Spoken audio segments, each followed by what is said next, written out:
Hello and welcome to part 3 of the transfer hook deep dive series. This time we're actually gonna look at more complex transfer hooks, and by that I mean transfer hooks with more accounts. So if you haven't, do watch the first part of this video series first. The second part is not that important, but it gives you a deep dive on discriminators if you want to understand what really happens there. And now in part 3, let's look at the TLV stuff again. And today I want to include that into our anchor program and see how we can call that with the kit. Maybe we'll need to do that manually if I don't manage to find the proper way to do it. Maybe there is a proper way to do it. This is a journey. If you're interested in the journey, grab yourself some popcorn or some water. Water is good, yeah, stay hydrated. Or your computer to work along as you do. But you know, however you enjoy yourself. And let's get started with part 3, TLV. So, this stuff is all from the previous video where we found what's the nicest way to do this discriminator. But now we know, so we don't need to talk about that anymore. So this is what we had so far. We had a simple transfer hook where all it does is say it's being called and asserts that it's actually currently transferring. So it's actually CPI'd into from the token program and not just called randomly. But in here we can't do much. I mean, yes, we can work with the amount. We can do stuff like asserting that you need to transfer at least one token or whatever if amount is less than 10 to the power of 9. I'm gonna just hard code. Okay, no, the nicer way would be to read this stuff from the accounts since we have them anyway. We have the mint. So let's read from the context account mint, which has decimals. Anchor parses that stuff anyways. Let's do it the right way. Multiply. Then I say 1 token. Okay, so 10 to the power of decimals, which also needs to be a U64. So I'll need to into it. If the amount is less than 1 token, then I can error. Let's do custom errors. My error low amount. There we go. Oh, and while we're here, not from token 22. While we're at it. Okay, let's test this if that would work. Build. It is building. Deploy. Then we do a simple transfer again of 1 token, which should work. Yep, it works. But as soon as I have less than that, my transfer hook should make it fail. There we go. Custom error. Low amount. Transfer amount is too low. Yep, that's what happens. So we have a working transfer hook. But my point is, all I can be working with is what I have, which is the amount and those accounts. So anything with the mint and the destination and the source. Or anything else that I can, get like the clock sysvar.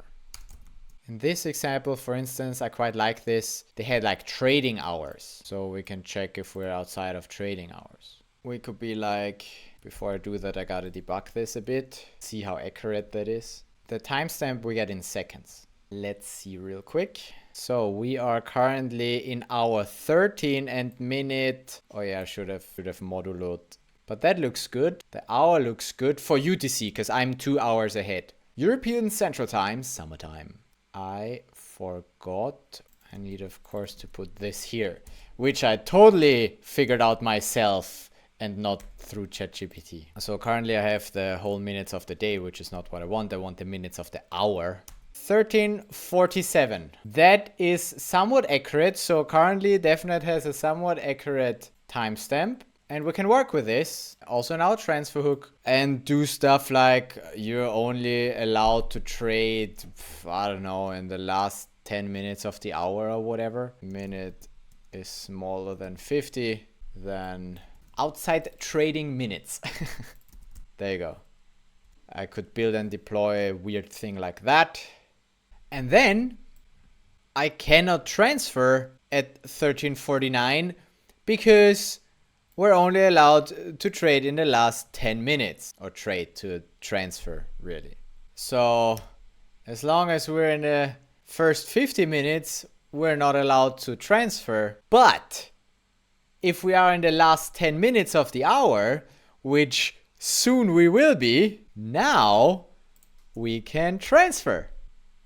Look, that transfer worked at 13:50. So that's just one example of using the clock sysvar. So anything that we have access to without requiring additional accounts, we can use, like the amount, the clock sysvar, or anything inside the accounts like decimals. We could check the source balance, destination balance, and even the transfer authority. So we can have a hard-coded blacklist in our example, for instance. For instance, some BS like only captains may transfer. So I could do if transfer authority key. This is ugly. Don't do this. But for instance, so now the transfer will still work because I'm transferring as the captain. But the other way around, transfer back, and from the receiver to the sender, this will not work. Now if I transfer back, this doesn't work because only addresses with captain may transfer, which is relatively stupid, but you know, you can do whatever weird logic that you want to have. I could be like, that's even better, only rich people can transfer. Too broke. I could also say, if your Lampard balance is less than 2 sol, then you're too broke. What's my balance? Oh, I have 2 sol, and I'm the captain. Wow. So for now, I can still transfer because I have more than 2 sol. But if I transfer even just 0.6 sol to the receiver, then suddenly I cannot transfer anymore because now suddenly I'm too freaking broke. Too broke. Only addresses with more than 2 sol can transfer. So you know, you can be creative as you want. Weird trading hours, weird address names, weird minimum Lampard balances, weird amounts. You know, whatever you want to do, you can put that in your transfer hook, as long as you don't require more accounts. But the premise of this video is that you might want to use more accounts and not just do weird stuff like that, which I'm gonna comment out, because even if I get my 1 sol back, so I have 2.9 again, I can now still not do a transfer because now I'm outside of trading minutes again. Ugh. So this whole stuff, we're not gonna do this whole stuff, which is not. It's fun to play with it, but we want to do something more productive. What do we want to do? Classic is the counter, but nobody's interested in having a counter. So let's do a more complex hook.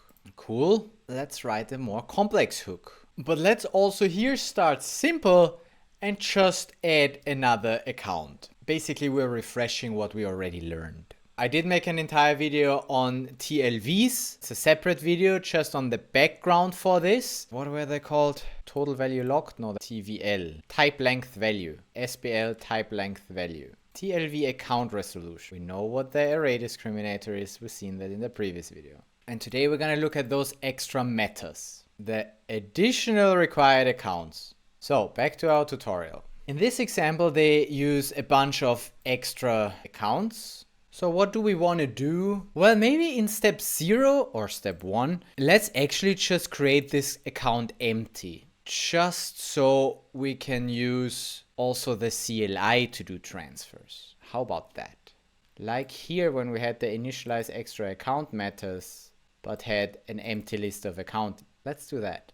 So we add an instruction for initialize extra account meta list, which calculates the size, calculates the balance that it needs. And we need to do that within the program, as we said in part 1, because we need to do it with the seeds from our hook program, because only our hook program can provide the seeds such that the system program allows us to create that account. The signer seeds here, this PDA is derived for our program. So we need to do that from within our program. It doesn't really matter what we call this. It's just for us anyway to initialize that once, to create that account that holds the info.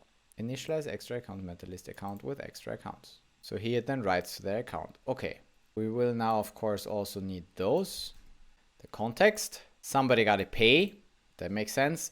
Then that's the actual account with those seeds, the extra account metas and the mint derived for our program, the extra account meta list. Then the mint, obviously, such that we have this to derive. The token program, not sure why we need that. Do we need that? Is there another seed for the token program as well? No, I don't think so. Nope, it's just a mint. So I'm not sure why we need that. I guess I could do without. I don't think I need the token program. I also don't think I need the associated token program. But I do need the system program because the create account is a CPI to the system program. So all we're doing is just creating this account that's pretty much empty. But not really, because we still initialize it. So it's going to be initialized, but doesn't have more account methods. We're going to have a look at that, how that looks. And first, just to see what's currently happening, when I try to transfer with the CLI, it tells me account not found, because the CLI tries to find that account, because it knows there is a transfer hook. So let's create this account. And for that, we basically just need to call this instruction. So let's first build and deploy. Now I can either go the difficult route and build it all myself with a kit, or use Anchor. I think I want to go the difficult route. Why? Because I learn more. We want to understand what's happening here anyway, low level. So let's build the transaction manually. What do we need? A hook program. It's the one that we're going to be calling. The instruction data, since it doesn't take any more input, just the discriminator, or actually I could even make it, since I know how it's done, I can make it easy for myself and say the discriminator is 1. Try this. I can do whatever. It's my freaking program. So then I just need to say new uint8 array 1, such that it calls this instruction. And then I need to give you the right accounts. Let's just look here. The first one, whoops, let's look here. The first one is the payer. I'm still working with my captain. Captain be my payer with the role writable signer, because they gotta pay and they gotta be a signer. I defined them as a signer, so yeah, they gotta be a signer.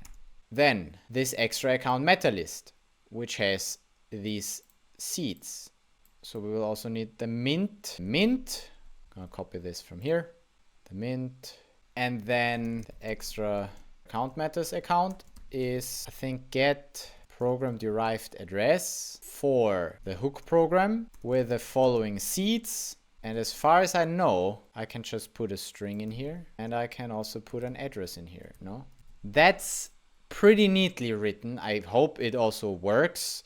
I'm not sure about the address, that it doesn't take, it probably takes that as a string. So I probably need to say get address encoder, encode the mint. It's a safer way. I'm not sure. Otherwise, I think it just takes a string and we don't want the string. So those are the seeds. And if we have the wrong one, then the program is going to fail, because the program is also going to check the seeds. So not the end of the world. But yeah, those are the seeds. And then we get the extra metas account, which should, yeah, I'm just interested in the address. So drop the bump. So I can now put that extra account metas here with the role of account role writable, not writable signer, but my program signs for this, because it's a PDA. My program will then sign for it to the system program. Complicated, eh? But that's how it is. I like it, actually. Then we also need the mint, such that my program can check and properly derive, but this is fine if it's read only. I'm not actually going to do anything with it. And then also the system program also is read only. I need the system program because I'm CPIing into the system program. So obviously I need that. So those are the accounts. And like that, I should be able to call my program, right? Calling this instruction that does this, mainly the create account. Let's see if we can npx tsx initialize. We can. Look at that. That was easy. And what happened here is we created this account, the HBB, Habibi, our hook program, the captain, signed to create this account. Discriminator 01, this is working perfectly. And it CPI'd into the system program to create this account. And it allocated 16 bytes. Let's actually look what this Habibi account has. So there seems to be 8 bytes of, don't ask me what, account discriminator maybe? And then there is a 4. Do we want to try and understand what that means? Of course we do. How can we try and understand what that means? We need to understand how this extra account meta list works. Oh, I even have the source code. I love it. Comes from SPL discriminate. data, 8 bytes. But this is not so super easy to understand what the state of this actually looks like. Here, getting somewhere. ExtraAccountMetasList layout. We've got a U32 count, account data. First the discriminator, then the length, and then the extra account list. But I'm still confused then why the length would be 4. Oh. Wait, does this take into account the, let's check if that's 4 accounts. Those 4 as well, 1, 2, 3, 4. Is that why it puts 4 here? I mean, that would be super weird for me. I would say take 0 additional accounts because those 4 it doesn't define in here anyway. But I can't otherwise explain why it takes 4 for the length. But wait, a U64 discriminator, that's the discriminator, that's the length. And then we have the list, and the list starts with, again, 4 bytes for the length of the list, and the length of the list is 0. Okay, so far I understand that the list is 0, but the length is 4. Okay, we will see. We'll get to the bottom of this. I mean, let's see what we write there. We init with ExtraAccountMetasList, try borrow mutable data. The data is what we write to, I think, what we already have. So we unpack this, we alloc into the data. Size of extra account matters length.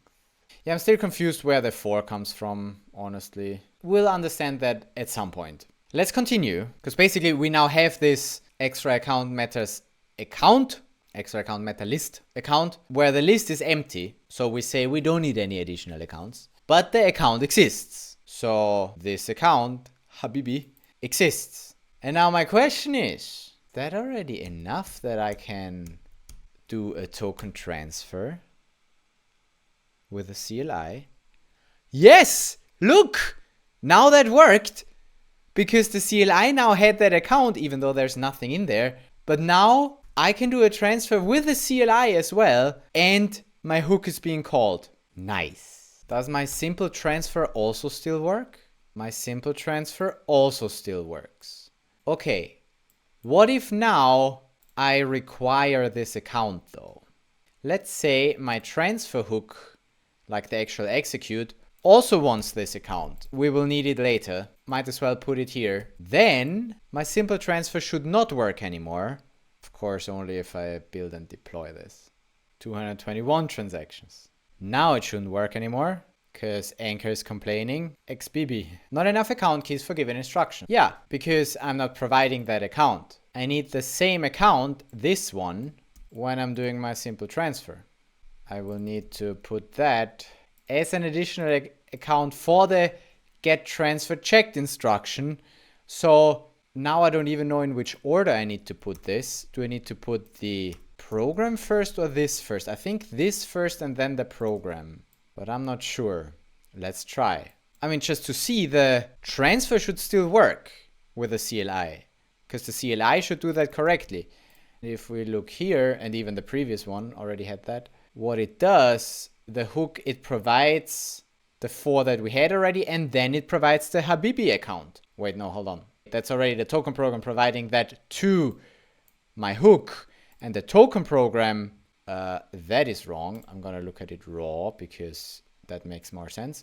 It takes source, mint, destination, signer, then the program, then the extra meta list account. Okay, so like I did it, I need to add the program. No, wait, hold on. I have it the wrong way around. So if I do this, then it's still gonna fail because it doesn't have the right program. Oh, I remember. It doesn't even need to have that in the right order. There was something. Hold on, let's check this. Because I provided them in the opposite order. First that account and then the program. And it still worked. Why? Because the token program is goddamn smart. And it knows which is which. Because it can derive that itself. And then provide it in the right order here for the CPI. I remember we already figured that out in one of the previous videos when we looked at that the order here actually doesn't matter. The order of the first 4 does matter. I can't just swap out the destination and the source. But for everything that is then within the extra account matters, it knows how to do that. Let's look at the source. I just like to look at source. Processor of transfer checked. So the source, the destination, the authority, it gets always with the next. And then maybe transfer hook, it reads from the mint. So it knows which one is that. And then if we have a transfer hook, invoke, destination, authority, account info iterator, a slice. So it gives the complete iterator still to the SBL transfer hook interface. Invoke execute. And the SBL transfer hook interface on chain invoke execute takes these additional accounts, which is still a slice for account info. So that's all the remaining accounts. And what does it do with them? It first gets extra account matters address with that mint info and program ID. So basically it derives that and then finds that in the additional accounts. Oh, that's so smart. See, and that's why the order doesn't matter, because we have the find here. We find the correct one. The order doesn't matter. It finds the correct one. So there might be others first, and then it finds the right one. And then it pushes that to the accounts. And then it even does add to CPI instruction, again, with all the additional accounts for this validation info. So that's the validation info, if I understand that correctly, is the extra account matters list. And with that, it builds this instruction. Wait, no, it builds the instruction and writes it into this and this. So that's mutable. That's why this works. So the instruction, that's this in the beginning, the CPI instruction execute, but it is being changed. It could happen that some stuff is being added in the extra account matter list, add to CPI instruction. That's so cool. And then we actually do the CPI. So that's the actual invoke of then our hook in this case with the correct accounts. And so I imagine that that part takes the additional accounts and again finds the correct things that is inside the validation info account and then adds them in the right order. So can I find that, the add to CPI instruction? That's in SPL TVL account resolution. I'll find this. TVL account resolution. Source, state, yeah, it's in state, extra account meta list. There it is. The extra account meta list does have the add to CPI instruction. So this is the thing that we change, the account infos and the instruction itself we can change because they're mutable. And the data, that's again our validation, like the data from the account of the TLV account, the HBB, this one. And so that's the data from this account. So what it's doing, it's a TLV state borrowed unpack. So the TLV state, where does that come from? So maybe here we see exactly what's in there. That's in SPL type length value state. I'm going to find all of those things. I love digging deep in those. This is so fun for me. So that's the type length value, source, state. Here I'm looking for this stuff. Well, that's just a slice of data, unpack. But yeah, we see that that's usually the thing. We have the discriminator, then we have the length, and then whatever it is. Oh, now I get the length. I understand it. The length is the number of bytes of the rest, because that part is part of the TLV. And then what type of TLV it is, we can define. In our case, it's an account matters. So it's an array of account matters. And in our specific case, when we check that account, HBB, then the length 4 is the number of bytes for the data. And here we have 4 bytes of data. That makes sense. Now it makes sense to me. So this tells me how many bytes the rest has, and the rest has 4 bytes. 4 bytes, all zeros, representing an empty array. Ah, I understand it and I love it. That's cool. That's cool. Okay, cool. So that's what that is. So it's always discriminator, length, and then the data. So we don't get more interesting info from this. But where was I here? In the add to CPI to instruction, no, add to CPI instruction, where we modify the CPI instruction. So first we read that data, we see how many bytes. We unpack those into extra account matters, you know, this type. And then for each of the account matters, we iterate over them. There must be some kind of a find somewhere. Create a list of refs. Extra matter resolve. Ha, yeah, there it is. Told you, there must be a find. For the account infos, iterate over all the remaining account infos that we still got in there. And if the pub key matches, we take it, and otherwise we have an incorrect account that we didn't put in the list. And if it matches, we get that account info and we push it into the accounts. So the CPI instruction, we push it into accounts, and we also push it to the account matters. So the CPI account info, push account info. Because to do the CPI, remember, we need both the CPI instruction and the CPI account infos. And we push the info to both of them. So the order in which we provide the accounts doesn't matter. Checked it in the source code. I'm happy. This is cool. I'm telling you, I'm doing deep dives here. I'm giving you all the info, all of it. Or at least as much as I understand it. And my goal is to understand it fully. Okay, so now that we fully understand that it doesn't matter in which order I provide this, because it will find that account and then, you know, be happy with it, I can also do it like this and do my transfer with this empty account. So far we haven't won much, except that we can do the transfer with the CLI now, but our program still doesn't have additional accounts. It even requires this one now, even though it's empty. But why do we go through all this effort? Why add this account? Why do we want to provide this extra account meta list? Well, such that the token program goes through all of the remaining accounts that are put in there, such that it finds the right ones to add them to the instruction that is then CPI'd into our transfer hook. So into here. We will get more accounts here. We just need to specify them in that account.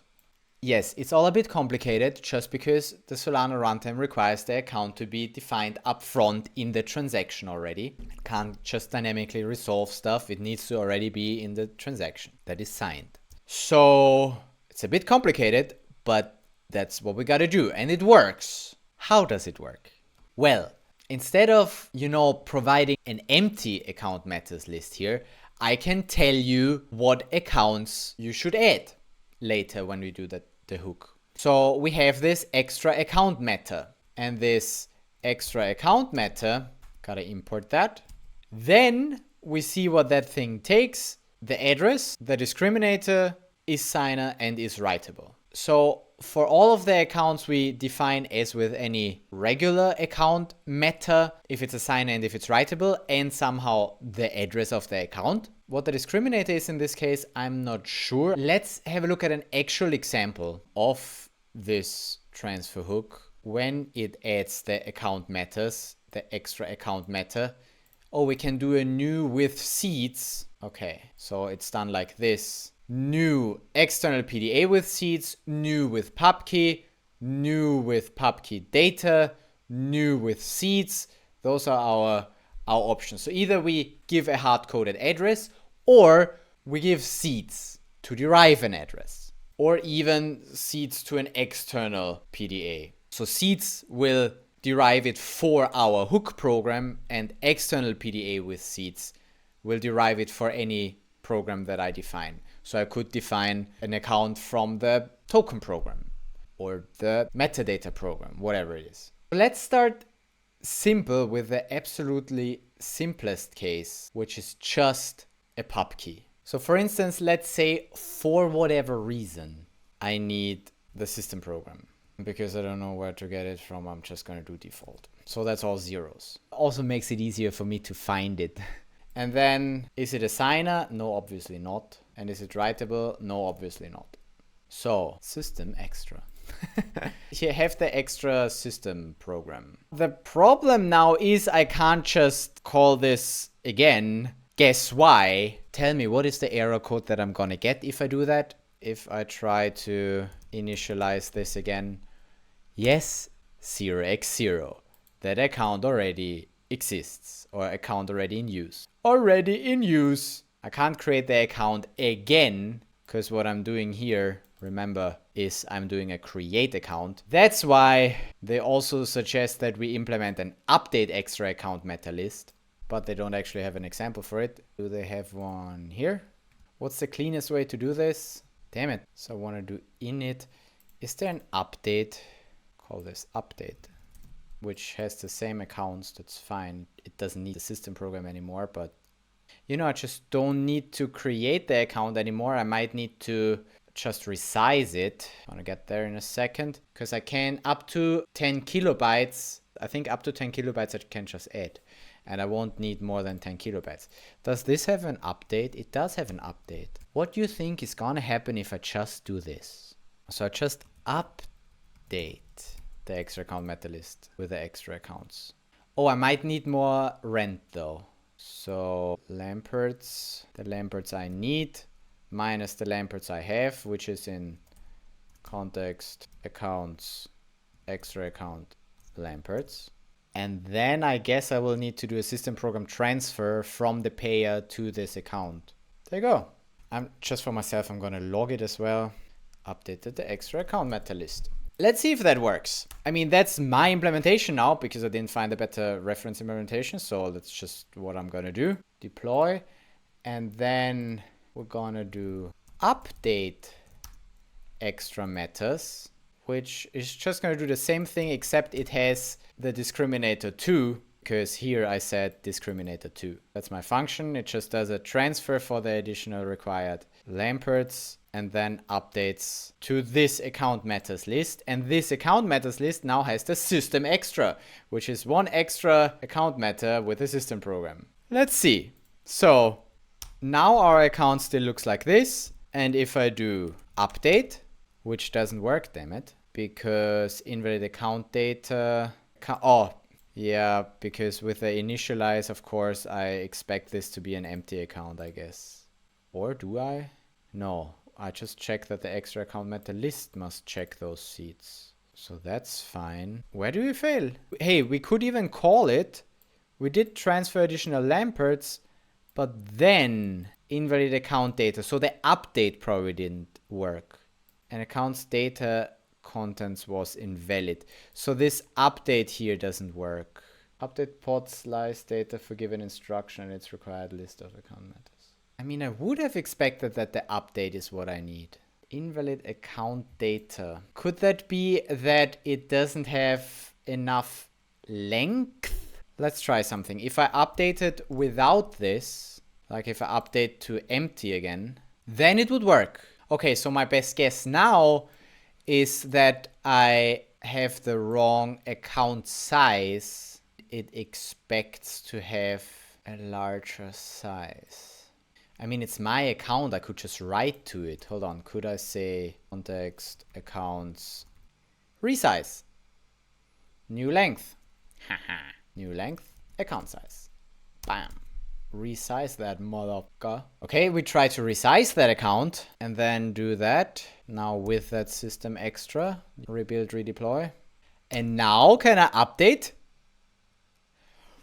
Score! Yeah! I'm such a pro dev. Holy shit. I'm proud of myself. So we transferred those additional Lamperts and then we updated the extra account meta list. Note, you will need to first resize it to the correct account size. Okay, so that worked. Cool, now let's look at that account again. The Habibi. Now it should be bigger and have more data. What? Oh, I accidentally deleted it. Okay, that makes sense. See, different address. Okay, sorry, my bad. Anyhow, this is still the same discriminator. Then I have 27 bytes. Look at that. And guess what? This is going to be 27, right? So 16. Hold on, it's 2 rows and 7 spots. 7. So hold on. 1, 2, 1, 2, 3, 4, 5, 6, 7. 2, 7. That's the length. 32 plus 7. Okay, and it's all zeros. This is so fun because 1 is the length of the array, right? So those 4 bytes is the length of the array. There is 1 entry in the array. Then, oh, I just don't know about 1 byte. Probably the first one indicates what type of extra meta it is. Because here, oh, that's what the discriminator means. Now I get it what the discriminator means. What type of extra account meta? Here we have new with pubkey, that is discriminator 0. I'm sure I can find the details for that. Whether it represents a standard account meta, PDA, or pubkey data. Yeah, but where does it show me that? The assignments of those? Here, as I told you, discriminator is 0 with a new pubkey. With seeds, the discriminator is 1. With pubkey data, it's 2. And with external, it's the program index checked add top bit. Wow, here it references a program and it has that as the discriminator already. That's smart. But anyway, so 0 represents it's just a regular hard-coded pubkey. What is the pubkey? Well, those 32 bytes. The system program. And then I have, is it a signer and is it writable? Maybe in the opposite order, I'm not sure. And it's not a signer and it's not writable, so those 2 booleans are also false. That's what's there. I love it. And just to prove that we get what we're doing here, let's maybe add another one with seeds, for instance. Let's say we want to add PDA extra, which is new with seeds, and the seeds be like, well, just my PDA. Would that work? What do you need as seeds? What is seed? Can be a literal vector of you 8 bytes. Yeah, that works. Or an account key. Yeah, we'll just work with that. Is signer. This time, well, I'm gonna say false because I can't sign with a PDA, but I'm gonna say true for is writable. Need to question mark in case that doesn't work. Oh, it doesn't. Well, can I just have the literal then? Would that work? Okay, hold on. How do I do a seed? Seed literal with the following bytes PDA. 2 vector. There you go. That's how I gotta do it. It's a bit ugly, but it will work, hopefully. So, and then we add this PDA extra into our account metas, and then we update again. So we update extra metas. Did that work? Transferred 0 additional. Oh, of course. I gotta freaking build and deploy this. I keep forgetting. But good that I wrote how many lamperts I transferred, because that made me suspect that I didn't do it right. Okay, and now, what? Hook program is not deployed. I never saw that before, but that's fun. Unsupported program ID. So the simulation said the program is not deployed, but then the actual transaction still went through. Because, I mean, first it simulated, then it sent. So yeah, and then it worked. I added and then I wrote to that account. So check that account again. It got bigger. 4A. So 1, 2, 3, 4, and 8, 9, 10. Yeah. We now have 2 entries. The first one was this. And the second entry is discriminator 1. So we're talking about something with seeds. What are the seeds? There is 1 seed. So that's a list of seed. And that, wait, no, it's not 1 seed. It's a literal. But how do you know how many seeds there are?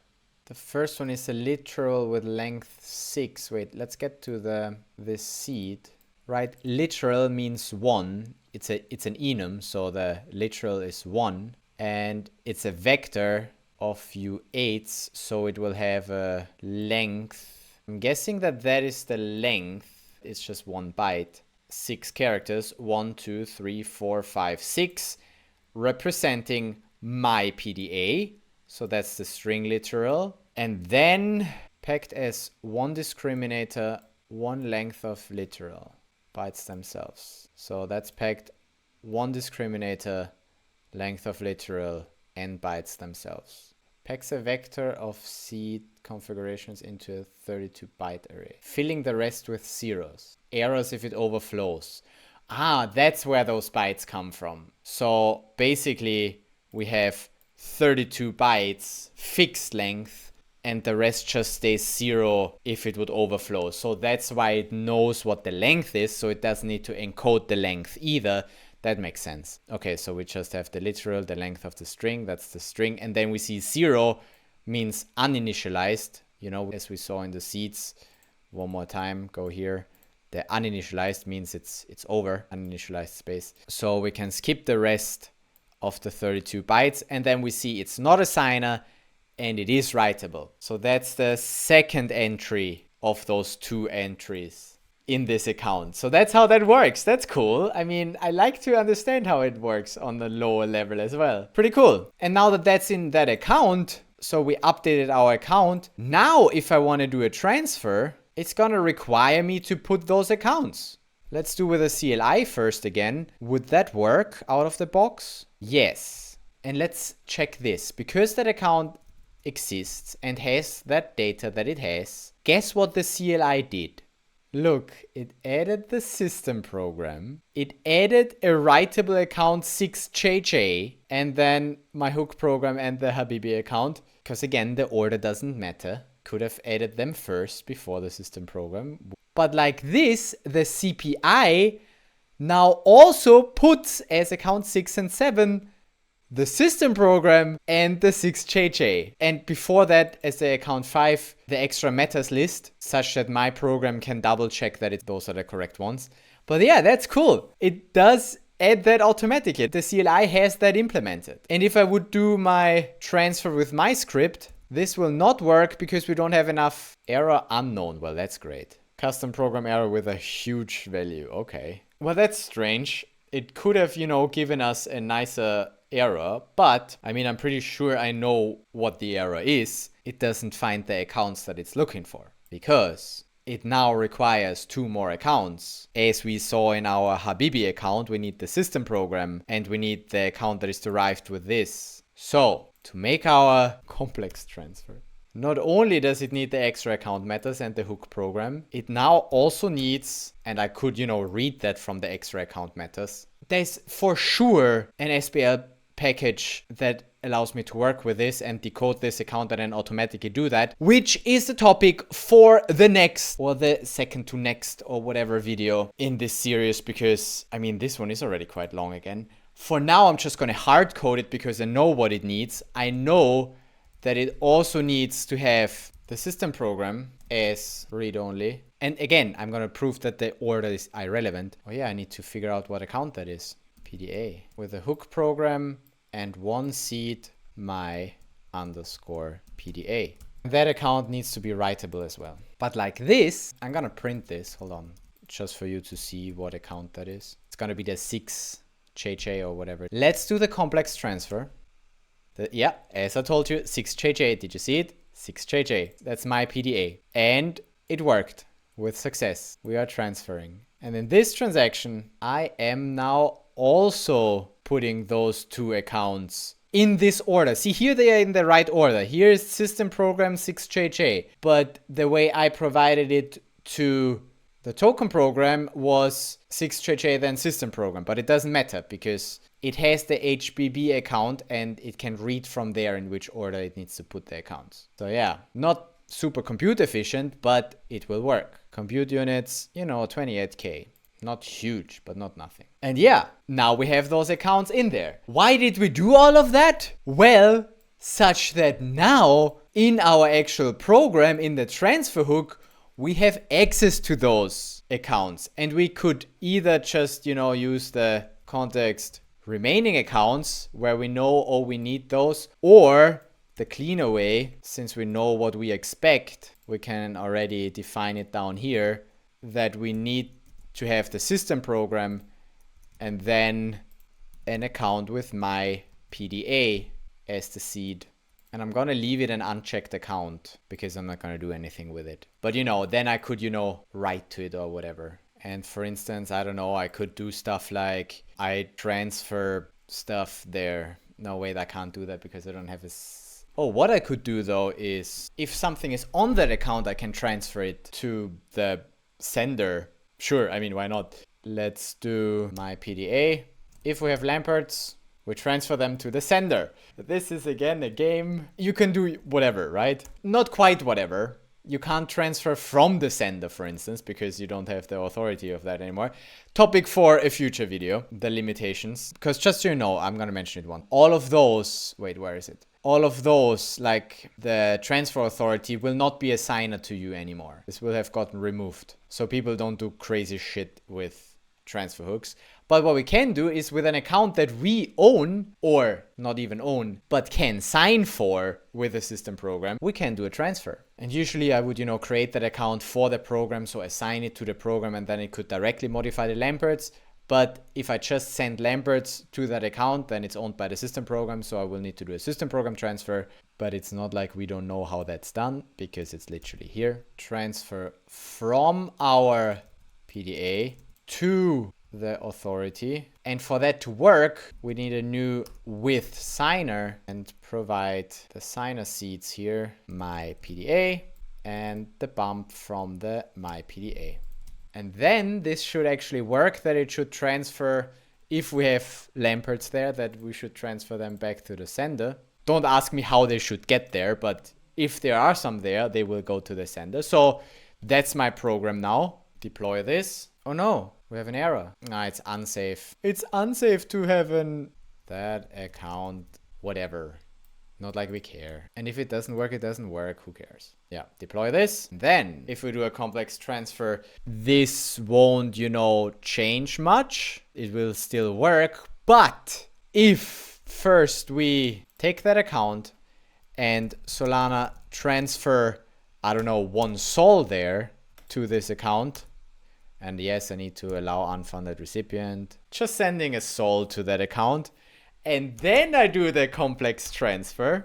Look what's gonna happen then. Then suddenly we're transferring 1 sol back to the sender. Oh, wait, no, but then it's still failing. We're only trying because we fail in this CPI, cross-program negotiation with unauthorized signer or writable account. Why can I not sign for this account?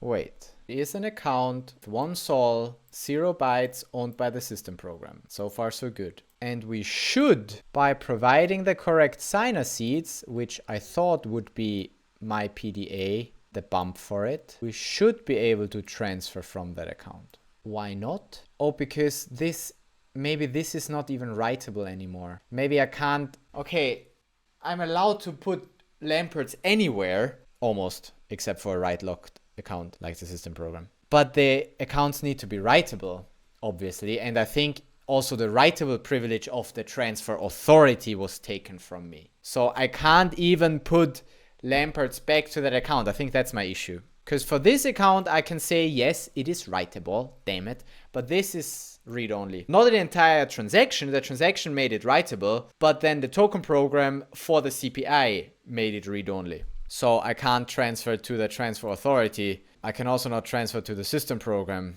Damn it. Where do I transfer to? I have no writable accounts anymore. Gah, is that annoying. Could add another PDA, or I could...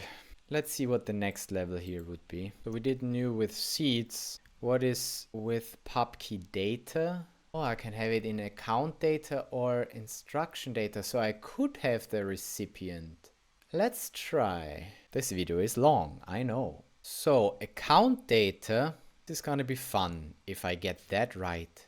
I'm gonna try to put the receiver in here. So account index, pub key to be resolved from the inner data of some account. Question is, of what account?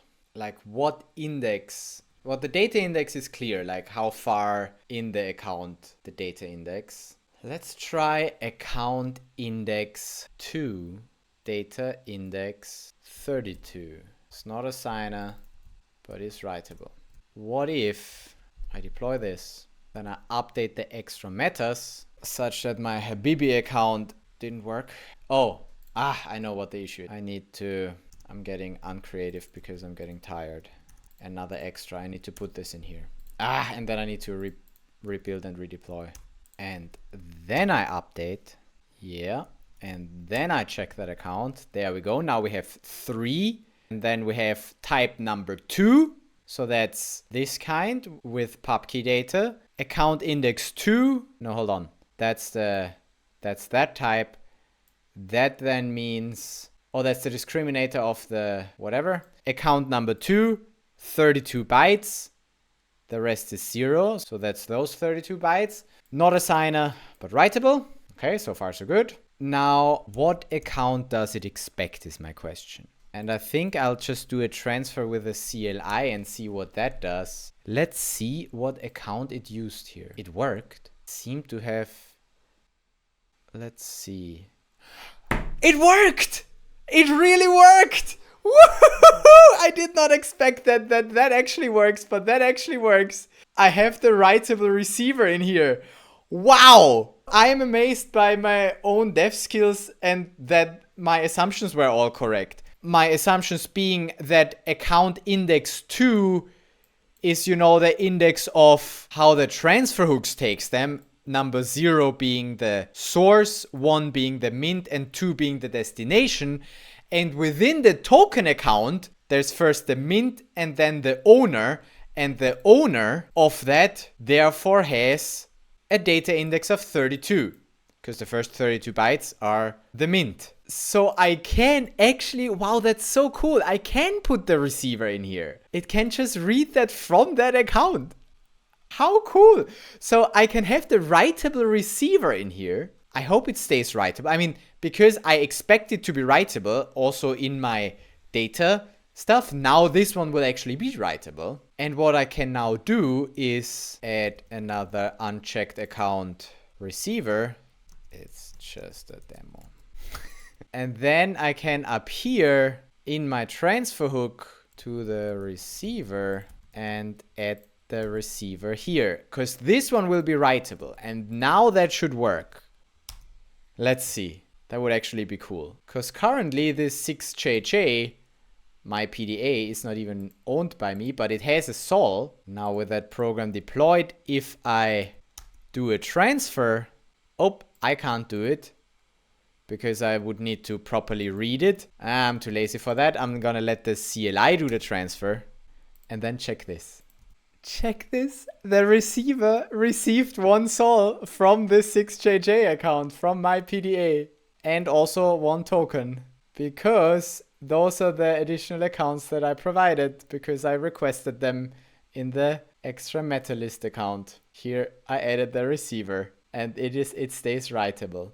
That's so cool. The receiver be rich now and the captain gets poorer and poorer. Okay, can I do the same thing? Can you transfer the sol back to that account, please? Transferring back 1 sol. So this account should have 1 sol again. Okay. Could I also update this to not use account 2, which is the destination ATA or the destination token account, but could I have index 0, which is the source, therefore giving me the sender hopefully as writable?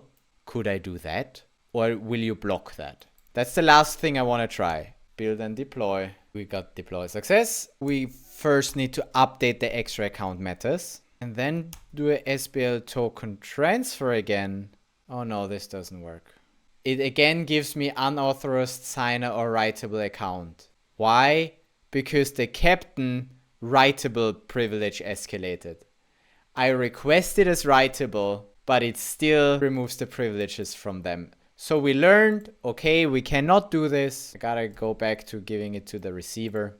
If we put in the captain again, one of the accounts that is one of those 4, I cannot make them writable.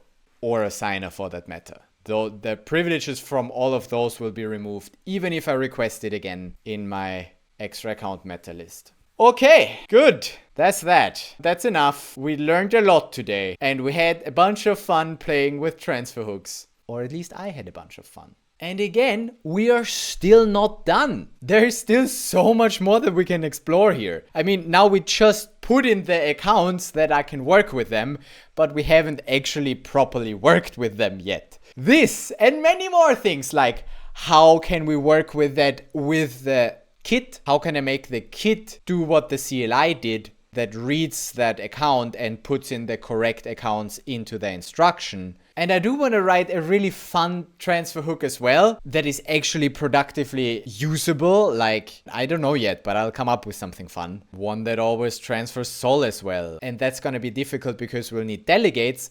But as I said, topic for a different video, which you might find here already. And I'm gonna put the entire playlist of the transfer hook stuff here. So you can watch all of that. Subscribe if you haven't already. Give it a like. And I'll see you in the next video about transfer hooks or anything else, because I like to make videos about Solana stuff. Yeah. Such exciting things.